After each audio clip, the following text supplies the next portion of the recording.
युद्ध के संग घोड़ों की टापे, तलवारों की टकराहट और चीखों की ध्वनि हल्के संगीत के साथ चलती और शुक्रधर प्रवेश करते। युद्ध नहीं वो क्रोध था, मानवता का विरोध था, जिसके नीचे रक्त बहा वो जय नहीं बस शोक था। दीप जले ना दीपिका में, राख उड़ी सारी दुनिया में, स्वर्ग सिंहासन भी रोया, मृत्यु नची सबके घर में। युद्ध किसी को कुछ नहीं देता, घर जलाता तन को सेकता, धन मिटा और मन भी बूझा, हर आंगन से दीप लूटा, हर आंगन से दीप लूटा, हर आंगन से दीप लूटा। सुधीवृंद, आज हम आपको एक ऐसी सत्य कहानी सुनाएंगे जो न केवल पुराण और इतिहास में बल्कि हर युग में दोहराई गई है। यह कथा है अहंकार की, जो मनुष्य को अंधा कर देती है और उसे विनाश के मार्ग पर ले जाती है। युद्ध किसी को कुछ नहीं देता, बस सब कुछ छीन लेता है। खेत उजाड़ता, बस्ती जलाता, राजा की बर्बर पुकार है। महाभारत का युद्ध, जिसमें भाई ने भाई से युद्ध किया और अंत में केवल शोक और पश्चाताप बचा। कहते हैं युद्ध महाकाव्य रचता है, किंतु क्या आपने कभी सुना है कि युद्ध ने किसी माँ की गोद भरी हो? नहीं, युद्ध छीनता है, युद्ध जलाता है, युद्ध मिटाता है, और जो बच जाता है वो केवल शोक होता है, शोक। इतिहास गवाह है, राम रावण का युद्ध, महाभारत का रण, सिकंदर की लिप्सा, सम्राट अशोक की विजय और आज के बम विस्फोट तक हर युद्ध का जनक एक ही है, केवल अहंकार। जब मनुष्य भगवान बनने का स्वप्न देखने लगता है, तभी युद्ध जन्म लेता है। और युद्ध में क्या होता है? जो जीतता है वो भी हारता है, और जो हार जाता है वो तो सब कुछ खो बैठता है, अपनी पहचान, अपनी आशा, अपनी पीढ़ियां, सब कुछ। आइए लौटे उस युद्ध के बाद की भूमि पर, जहाँ बचा है धुआं, राख और पछतावा। युद्ध समाप्त हुए सालों बीत गए, अब शंख नहीं बजते, तलवार नहीं टकराती, पर आत्माएं आज भी शांति की खोज में भटक रही हैं, भटक रही है, भटक रही हैं, भटक रही हैं। शुक्रधर मंच के किनारे चले जाते हुए गांधारी प्रवेश करते, सिर झुका हुआ, आंचल सुना, गांधारी के नेत्रों पर पट्टी, पर मन सब देख रहा। कौन हो तुम? ज्येष्ठ माताश्री, ये आवाज किसकी हो सकती है? ज्येष्ठ माताश्री, मैं। हाँ, पहचान लिया।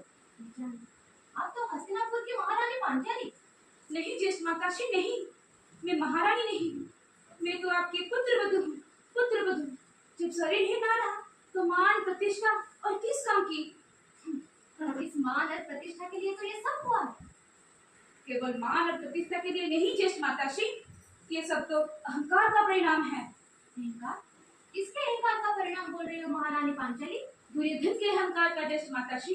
केवल दुर्योधन के अहंकार, और पांडव वो तो विवश थे। किस लिए?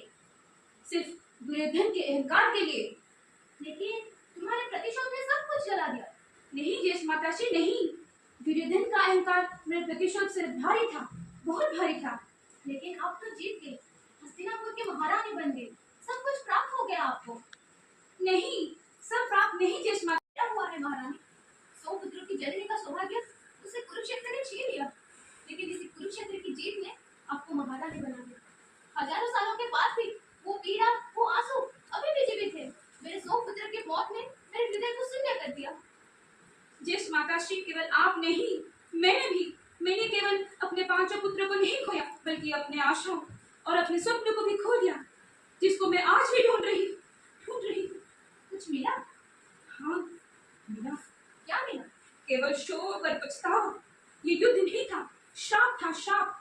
पुरुषों का अंधा अभिमान था, लेकिन स्त्रियां रोती रही, धरती जलती रही, विजय की गाथा पराजय की गोद में पलती रही। शांति का गीत अब किसको सुनाऊं, जब अंत में सब स्मृति आंसू होकर बह चली।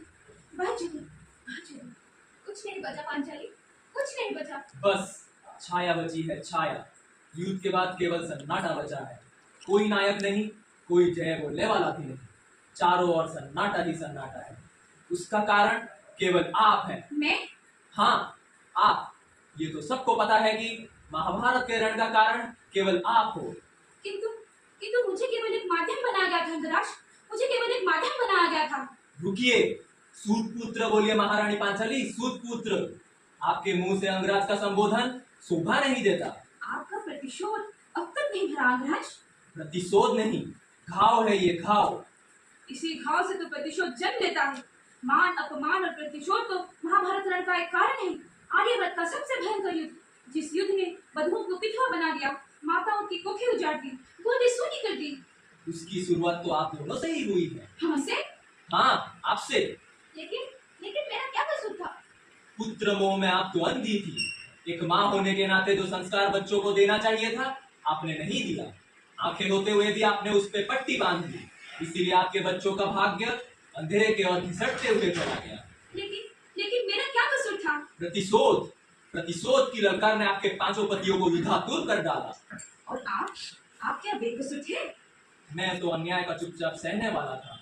जन्म से लेकर मृत्यु तक मुझे हर कदम पर अन्याय का सामना करना पड़ा। लेकिन लेकिन कौन सा अन्याय? कुमारी माता के गर्भ से मैंने जन्म लिया और समाज ने मुझे जारज कहा। ये क्या न्याय था?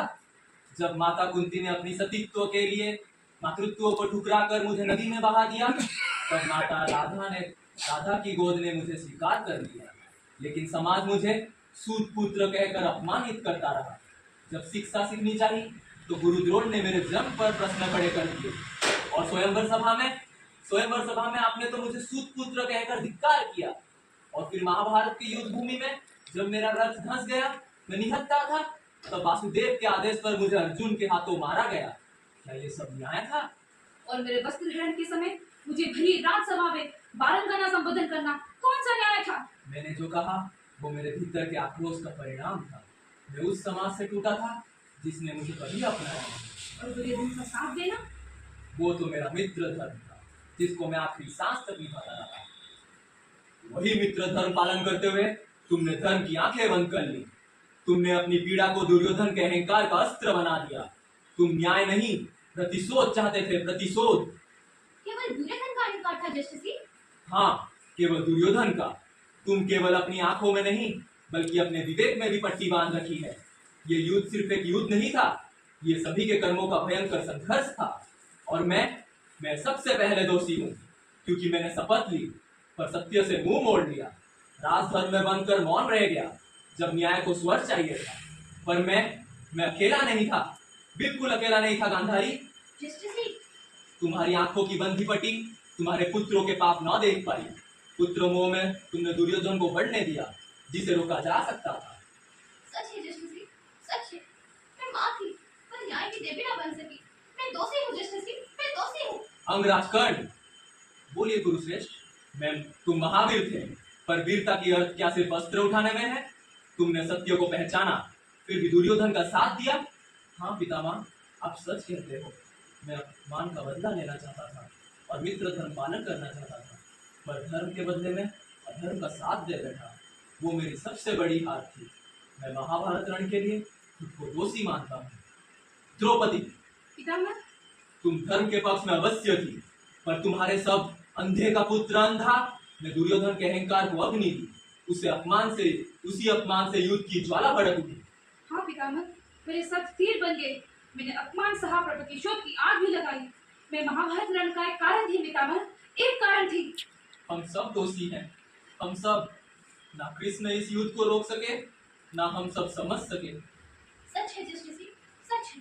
जब तक मानव अपने अहंकार को जीत नहीं लेता, तब तक ये युद्ध होता रहेगा।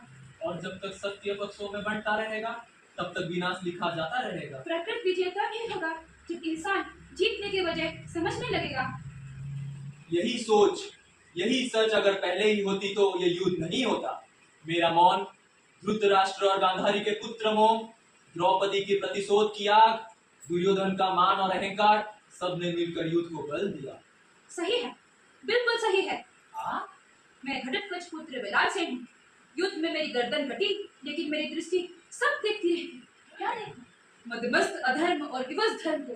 किसी को धर्म से नहीं, केवल सत्ता, स्वार्थ और प्रतिशोध से प्रेम था।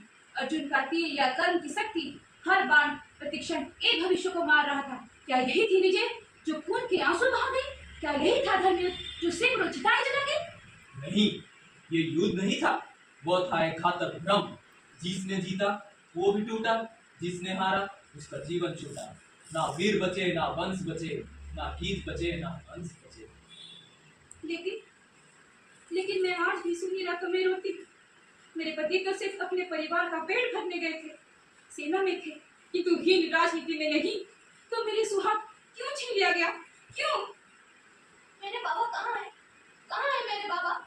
बोलो ना, मेरे बाबा कहाँ है? हाँ, मुझे पता है, इनको तो मेरे से युद्ध ने छीन लिया। केवल युद्ध में। ना तो मैंने युद्ध चुना, ना मुझे राज्य का लालच था। फिर भी मेरे हाथ में रथ की लगाम थी और मेरे मौत भी युद्ध के नाम लिखी गई। मेरा तो कोई हक़ नहीं था, लेकिन मुझे और मेरे परिवार को क्यों भोगना पड़ा? एक सैनिक के नाते मैं तो सिर्फ आज्ञा का पालन कर रहा था। मुझे धर्म अधर्म पाप पुण्य का कोई ज्ञान नहीं था। तो मेरी आत्मा को ये दर्द क्यों? क्यों है ये मेरी आत्मा को दर्द? सही है, बिल्कुल सही है।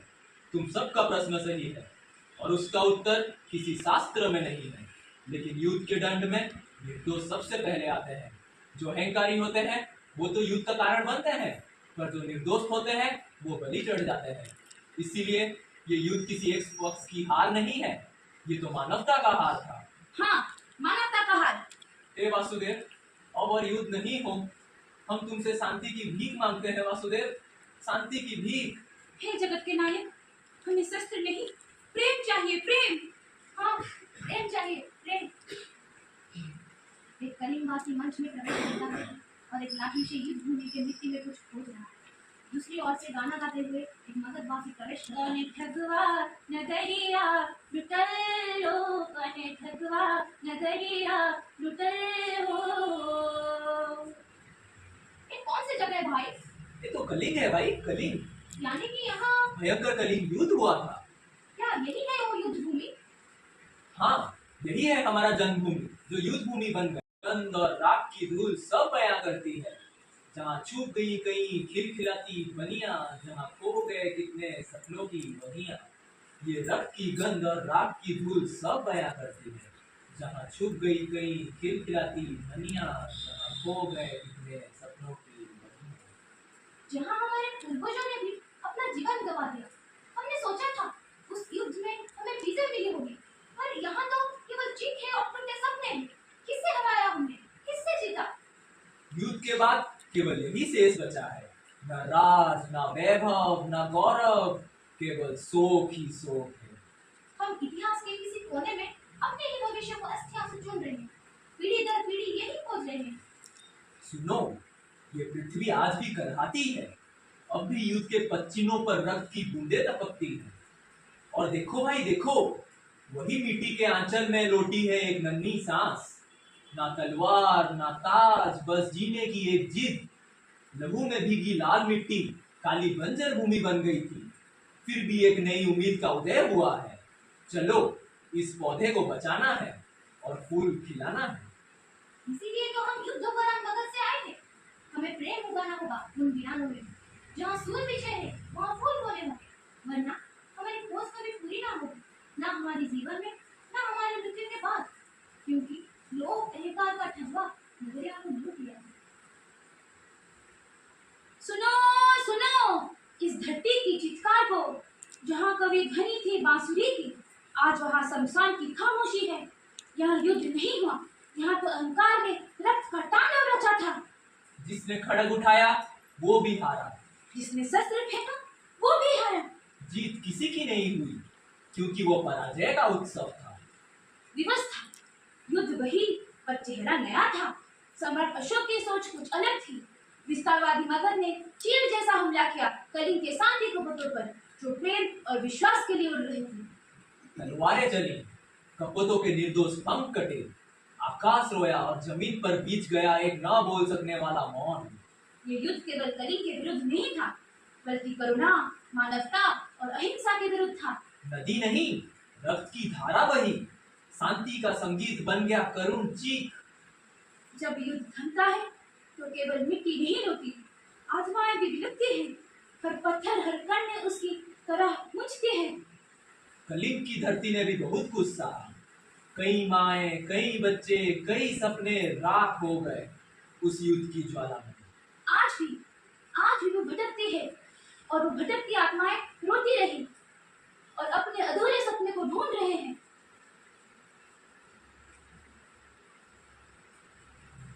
दोनों सुभद्रा दीपक को साथ लेकर चले जाते हैं। धीरे धीरे धुंध के बीच आत्माएं मंच पर आती, सब गहरी वेदना में। मैं एक माँ हूँ जिसके 3 ही बेटे युद्ध में मारे गए हैं। सबका कारण केवल तुम हो सम्राट अशोक, केवल तुम हो।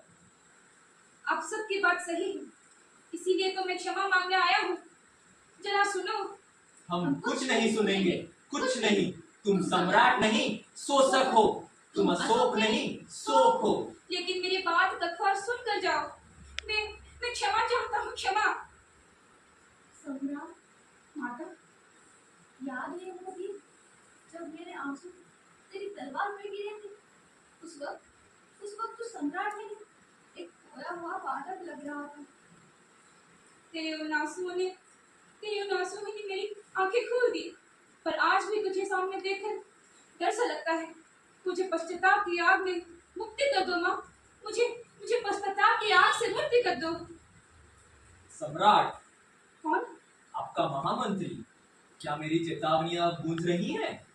आपने कहा था शासन तलवार से नहीं करुणा से चलता है, पर मैं जीत की प्यास में बह गया। अब जीवन की हर जीत पराजय से लगती है। युद्ध के विरुद्ध में केवल अकेला खड़ा था सम्राट, अकेला खड़ा था।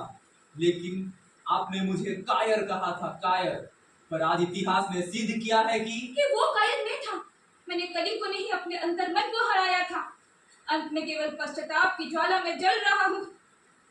यदि आपने ये पश्चाताप सिंहासन पर रहते हुए दिखाया होता तो ये युग की दिशा बदल सकता था। अब ये केवल चेतावनी है भविष्य के शासकों के लिए। मैं याद हूँ सम्राट। कौन?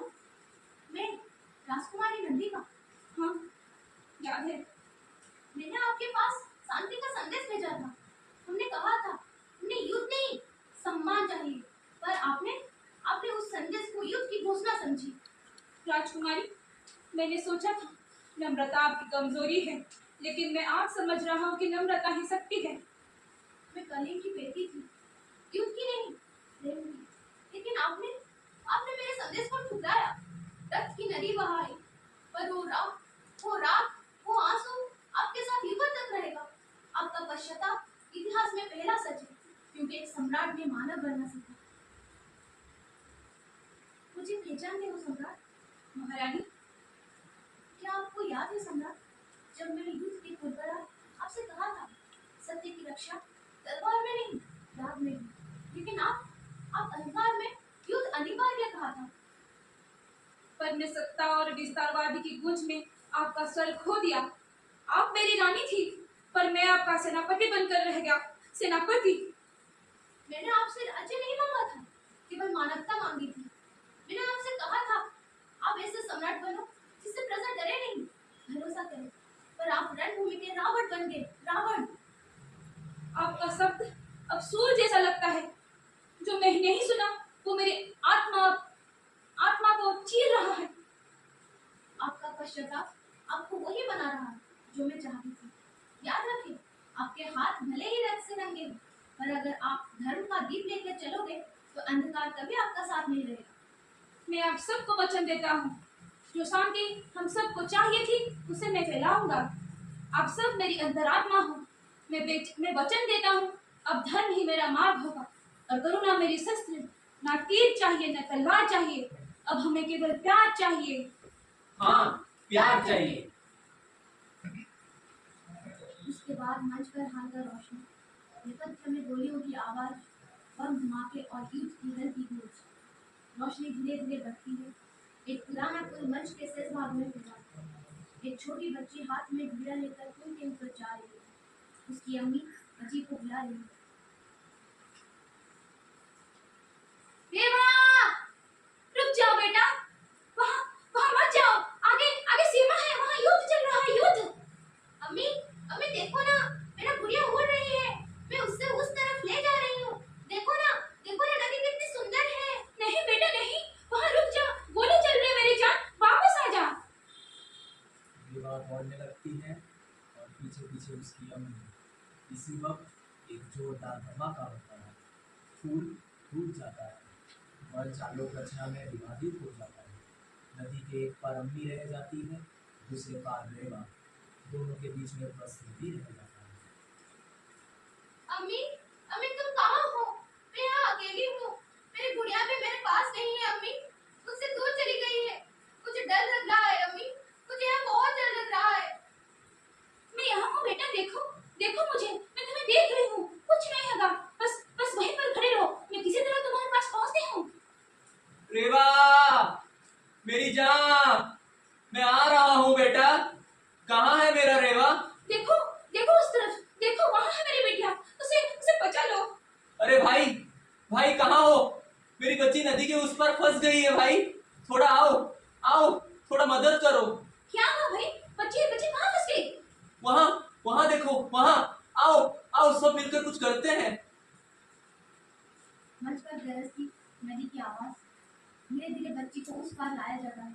गांव के लोग अपने काम में चले जाते हैं। अम्मी, अम्मी मेरी गुड़िया नदी में बह गई। गुड़िया बह गई, एक छोटी सी गुड़िया, लेकिन उसके साथ उसका हंसता बचपन बह गया। उसके संग भी बह गई वो मासूमियत जो इस दुनिया को अभी भी बचा सकती थी।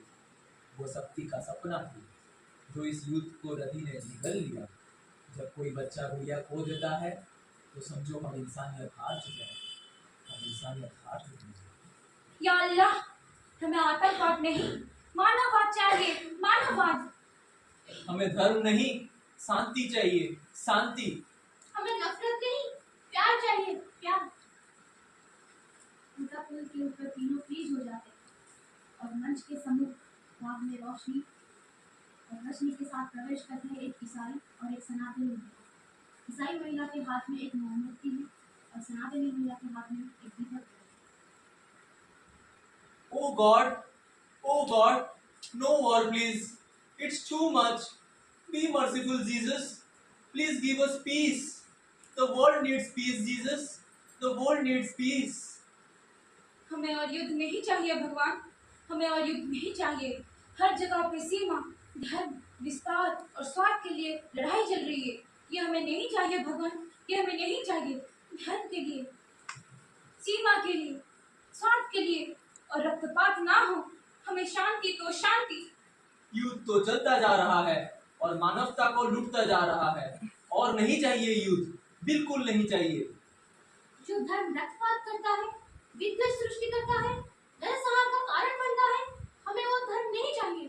वो सब धर्म को मिटा दो और नित्य नूतन मानव धर्म का पुनः प्रतिष्ठा करो, जहाँ मृत्यु नहीं, जीवन होगा। राक्षस नहीं, मानव होगा, मानव। धर्म संस्थापन के लिए क्या रक्तपात जरूरी है? हमें रक्तपात नहीं, शांति चाहिए, शांति। हमें युद्ध नहीं, बुद्ध चाहिए, बुद्ध। क्योंकि केवल बुद्ध अवतार को छोड़कर आपको हर अवतार में रक्तपात हुआ है। हम वो अवतार नहीं चाहिए। अगर कलयुग में अवतार लेना है तो कल के अवतार नहीं, शांति का अवतार लीजिए, शांति का अवतार। युद्ध नहीं, हमें शांति चाहिए, शांति। बुद्धं शरणं गच्छामि, धम्मं शरणं गच्छामि, संघं शरणं गच्छामि।